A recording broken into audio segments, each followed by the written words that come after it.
Приветствую всех на канале Магия Песка. Мои дорогие любимые зрители, меня зовут Ольга, и сегодня для вас я сделаю отсыпочку на такую тему. Кто скоро объявится, кто свалится как снег на голову среди лета, да? Загадайте, пожалуйста, на себя, ни о ком не думайте, песочек все увидит и покажет, расскажет сам. Просто загадайте на себя. Так и спросите, кого мне ждать, кто скоро появится.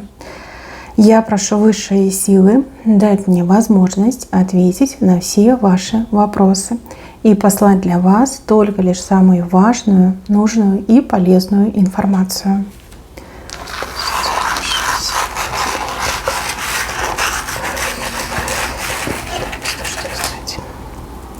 Ох, какая тут перелетная птица в маске. Красота. Птица еще и в маске. Ну, вы такое видели? Какой-то удивительный человек, артист, лицедей, очень такой драматичный, да, появится совсем скоро у вас на пороге. Вы яхнете. Вот кого-кого, а его вы точно не ждали. Почему? Потому что были просто уверены, убеждены, что уже человек проживает свою лучшую жизнь с другой женщиной, что там и женился, и родил ребенка, и все у него там сложилось, да. И что о вас он не думает, не вспоминает, забыл, стер из памяти, как бы все ушло, прошло. Но вот как я вижу, что вы с этим человеком очень-очень тяжело расстались, плохо расстались, да, скорее всего, был большой скандал, после которого и он вас заблокировал, и вы его заблокировали, и даже уже прилично времени прошло. То есть человек как-то поступил неблагородно, плохо поступил, обидно вам было из-за этого. И я вижу, что вы как-то друг друга вините. Вы его вините в его неблагородном поступке, а он вас винит в том, что вы слишком сильно раздули ситуацию. Могла бы и промолчать, да, либо могла бы там проглотить. Зачем так акцентировать, да, я ведь извинился, а такая злая женщина, скверная, да, истеричная, устроила мне скандал. Вот как-то так, да, он винил вас, а вы винили его. Хотя я вижу, что здесь стопроцентная его вина. Вел бы он себя адекватно, никакого бы скандала не было. Вы готовы были этому человеку простить очень многое. Но когда он задел вашу гордость, когда он просто наплевал на вашу гордость, еще и ногой, знаете, как растер, то вы уже просто вспылили, да, вы как загорелись, я вижу. Вот его это пренебрежительное какое-то отношение, да, какое-то барское, царское, вы уже не смогли стерпеть. И был большой скандал. Расстались плохо. Вы его буквально вырывали из своего сердца. Я вижу, что чувства были достаточно серьезные. Ему тоже было нелегко. Но он все надеялся, что вы там выпустите пар, успокоитесь, отойдете. Либо ему кто-то говорил, знаете, какой-то там дружбан, например, ему говорит, что ты не переживай, все женщины такие. Сейчас она там попыхтит, побухтит, а потом она успокоится, сама же и придет, да. И вот он ждал этого момента, да, вы не пришли, он еще больше обиделся. И тут началась, скорее всего, в его глазах борьба, кто кого домолчит, да. То есть он такой: я сильный, я буду молчать, пока она не придет. А вы даже не собирались идти, потому что вы после этого скандала сразу для себя его вычеркнули и начали заниматься тем, чтобы исцелиться от него и избавиться от его образа. Мне идет, что вы прям по кусочку его вырывали из своего сердца. Он так глубоко засел, что пришлось вам много времени на это потратить, по кусочку вырывать. И даже, возможно, вы обращались в терапию для того, чтобы вам было как-то легче, либо проще все это пережить. Наплакались, я вижу, настрадались. И, возможно, даже после этого мужчины вы стали более сильная, вы стали более, скажем так, целеустремленная и стали больше думать о себе, чем о том, чтобы кому-то угождать, либо быть удобной. То есть больше полюбили себя. Да, либо в отношениях теперь себя ставите на первое место, благодаря этому мужчине и той ситуации, которая произошла между вами. Смотрите, времени тут, как я уже сказала, прилично прошло. То есть у кого-то несколько месяцев, а у кого-то и несколько лет могло пройти. Но все это время этот мужчина вас не забывал. Но вы же сделали все, чтобы этого мужчину забыть. Забыть и не вспоминать. Он вам, кстати, снился. Раньше снился чаще. Но опять же, вы над собой работали, вы себя уговаривали. И следствием этого стало, что вы легче стали ко всему относиться. Ну, по крайней мере, тому, что произошло между вами. И он стал вам меньше сниться. Он же все это время ждал, он честно ждал. Он с другими женщинами не особо был в отношениях. Ну как, были какие-то общения, да, вот мы же все живем в мире, и приходится взаимодействовать, там, не знаю, кассирша в супермаркете, либо на работе там коллега. Ну, было какое-то общение. Но так, чтобы строить отношения с другими женщинами, нет. И вообще, я, в принципе, вижу, что он другими женщинами не особо интересуется. Какая-то женщина ему интересовалась, но ничего там не было. Наоборот, чем ближе она была к нему, тем он сильнее хотел к вам, понимаете? Потому что эта женщина и рядом с вами не стояла. В принципе, в его сердце ни одна женщина рядом с вами не стояла. Вы, конечно, можете мне не поверить, но я скажу то, что я вижу, да, потому что он, как знаете, забором отгородился, да, от других женщин.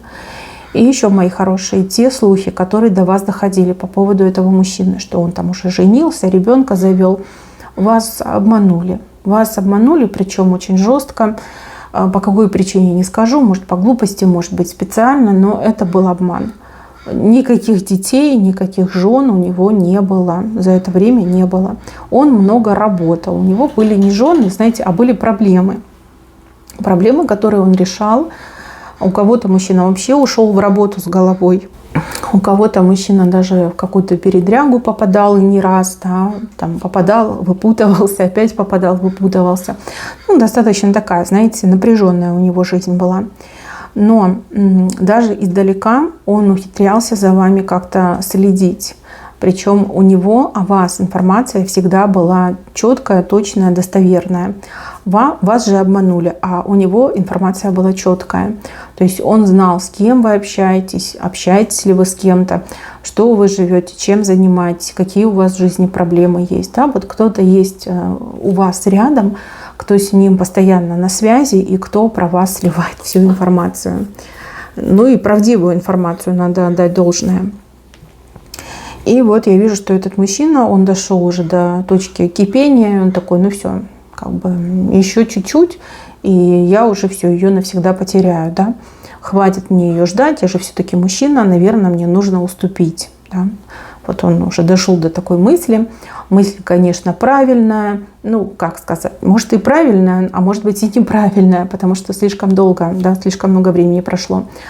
А с другой стороны, что значит уступить? Если ты был неправ, так ты должен был прийти, упасть на колени, извиниться, там, не знаю, побожиться и исправить, да, все, что ты начудил, натворил. А в смысле согласиться? Это что?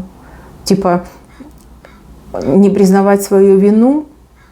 Ну, знаете, как подыграть вам, что да, типа я был неправ, но на самом деле он останется при мысли, что он был прав, да, что это вы все раздули. Не знаю, вот это вот какой-то спорный момент. Ну, опять же, он появится, я думаю, что вы с ним разберетесь. То, что это будет неожиданно, я это вижу. То, что вы ахнете, это тоже я вижу. И то, что у вас какая-то странная на него реакция будет, то есть, знаете, вот как окаменело, да, говорят, пошевелиться не могу. Но это да, все-таки нервная система, она ведь не железная, а тут такое. Увидите эти родные глаза, эту прекрасную его очаровательную улыбку, голос его услышите, и вас как будто бы парализовало, да, вот как застыло получается. Вот. Он же это воспримет, что вы ему очень сильно обрадовались. Так что, девочки, вам еще придется выяснить с ним отношения. Вот. Он тут с барского плеча решил пойти на уступки. Как вы к этому отнесетесь, я не могу сказать. Ну, сами потом решите. Примете ли вы эти уступки, либо все-таки этого мужчину раз и навсегда от себя отсечете, отрежете.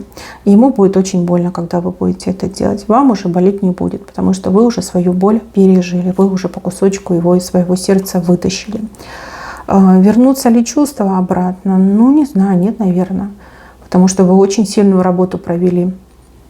у вас, наверное, чувств уже к нему практически и не осталось. Это ему заново нужно будет вас в себя влюблять, да, добиваться, искать вашего расположения, заслуживать, да, ваше расположение. Ну, если справиться, то можете справиться, да, и все получится. А если не справиться, то вы в ту же реку не войдете, однозначно не войдете. Но, опять же, если он будет идти на эти уступки, примете ли вы их? Зачем вам нужно, чтобы какой-то мужик делал вам уступки? На нем вина есть, он должен признать вину, исправить, а не делать вам уступки. Согласны? Я думаю, да. Ну, что есть, то и есть. Так, и еще вижу, что одна женщина тут, ну не то чтобы она появится, вернется, но у вас не встреча состоится. Женщина, которая в свое время носила вот такую огромную корону.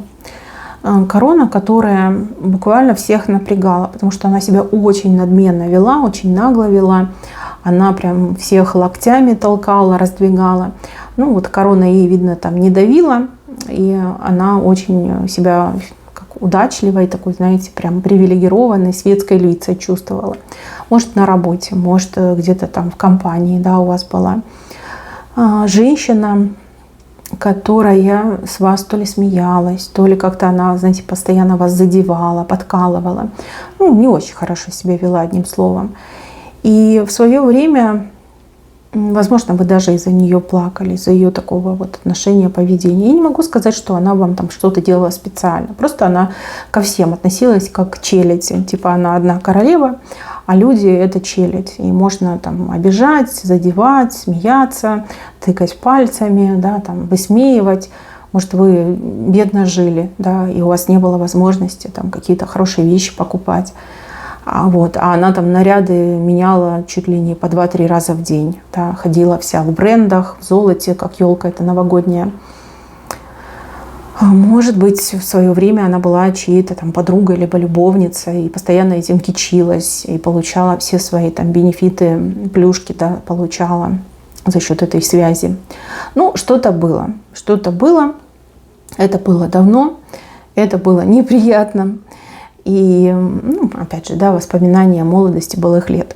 Смотрите, я вижу, что судьба буквально с этой женщиной вас как-то столкнет. Причем столкнет совершенно неожиданно. Это так столкнет, что вы ее даже не узнаете. Перед вами будет какая-то, ну, либо слишком такая обабившаяся женщина, которая, знаете, вроде и молодая, а уже выглядит как будто бы, ну, в общем, энное количество лет, да. Прям вся либо обрюзла, либо располнела очень сильно, раздобрела, либо очень сильно, там, не знаю, исхудала, постарела. Ну, когда она будет выглядеть очень неприлично, нехорошо. И еще у кого-то отыграется, что она очень скромно будет выглядеть в плане там одежды, да, то на ней были бренды золото, бриллианты, а то прям, знаете, в каких-то стареньких поношенных вещах, и, ну, не первого как качества, не первой свежести. И еще, возможно, почему-то мне еще идет такой образ, знаете, вот алкашки, да, которая вот спивается, там же, ну, видно на лице, да, что человек злоупотребляет. Ну, скатившийся человек, да, человек, которого выбросили за борт. Вот. Вы ее даже не узнаете, не узнаете. Но что-то знакомое вы в ней увидите. Долго будете думать, а кто она такая. А потом, как вспомните, как поймете, слушайте, ну вам прям жалко ее станет. Скажете, ну надо же, так сияла, сверкала, корону носила, а превратилась, ну, в бомжиху, например, да, либо превратилась в какой-то там, не знаю, сухарик, либо стала как колобок. То есть, да, что время с людьми делает на самом-то деле. От былой этой красоты ничего и не осталось, да. От былого этого сияния, блеска, ничего, лоска не осталось. Вот. Ну и так подумаете, что жизнь все расставляет по своим местам. И, в принципе, вы сейчас неплохо живете по сравнению с ней, даже очень хорошо. И выглядите очень хорошо. И у вас и жизнь нормальная, и семья, и вы чего-то добились, да, а она прям, ну, вышла в тираж, мне идет, да, в прямом смысле слова. Вот, возможно, и она вас не узнает, а возможно, узнает, но виду не покажет. Но вот как-то так мне идет. Такая вот еще встреча. Да? Судьба умеет тоже пошутить и посмеяться. И вот вам буквально показывают, да, чего добились вы, и как вы выглядите, и вот кем стала она, и как она выглядит. Вот мне еще так идет. Так, еще одного человека вижу. Человек какой-то, знаете, вот приезжий, да, у него очень длинные поводья, и он упряжкой управляет. В разъездах, наверное, человек, либо работа такая, да, постоянные разъезды, приехал, уехал, на месте практически не находится. Может быть, даже это родственник, а может быть, это какой-то знакомый, у кого-то отыграется. Человек в дороге, да, путешественник, странник вообще мне идет. Может, действительно в путешествиях постоянно находится. С этим человеком у вас то ли дела какие-то были, то ли этот человек за вами в свое время ухаживал, то ли просто хороший знакомый, может быть, да, либо, как я уже говорила, родственник. Этот человек, он в очередной раз с визитом, с приездом, и я вижу, что этот человек вам что-то даст. То ли этот человек что-то специально приобрел, купил, да, и вам привезет, подарит, то ли у человека какие-то подарки с собой будут, он вас увидит, там, не знаю, обрадуется вам и решит вам что-то дать. Как угощение, может быть, может и не угощение, а что-то другое. С одной стороны, это странно, да, то, что этот человек делает вам подарки. С другой стороны, это должно натолкнуть вас на мысли, что этот человек все-таки к вам неравнодушен. Да? Если это не ваш родственник, но какой-то там сосед, друг, приятель, не знаю, брат, подруги, то это прям, знаете, о многом говорит. Да? Человек, значит, о вас думал, где он там был, он что-то искал для вас, выбирал, подбирал, там прикидывал, да, понравится, не понравится. То есть это все выглядит очень наивно, типа случайно, но на самом деле случайностей не бывает. Да? Человек прям готовился, и готовился очень серьезно. Если это какой-то ваш родственник, то здесь какой-то расчет мне идет. Да? Человек специально едет туда, где вы, типа якобы случайно вас встречает, якобы случайно у него с собой там какой-то вам подарочек, сувенирчик, либо какое-то угощение, а потом слово за слово, туда-сюда, и человек, значит, там начнет вам рассказывать какую-то грустную историю, просить вашей помощи, вашего участия, содействия, вы сами понимаете, да, со всеми вытекающими. То есть, если это человек не родственник, значит, вы этому человеку очень нравитесь, и человек прям думал о вас, готовился к этой встрече, покупал вам специальное угощение, либо подарок. Если это родственник с вашей стороны, то этому человеку что-то нужно от вас. На что-то нужно вас уговорить, либо как-то втереться к вам в доверие, чтобы потом вы для этого человека что-то делали, чем-то помогали, в чем-то участвовали, либо, может, вообще там отказались от наследства, например. Такой, знаете, хитрый расчет мне идет. Я думаю, вы и сами разберетесь, если это ваш родственник, да, как вам поступать. Я не думаю, что вы там падки на подарки, либо вы не поймете, не раскусите этого плана.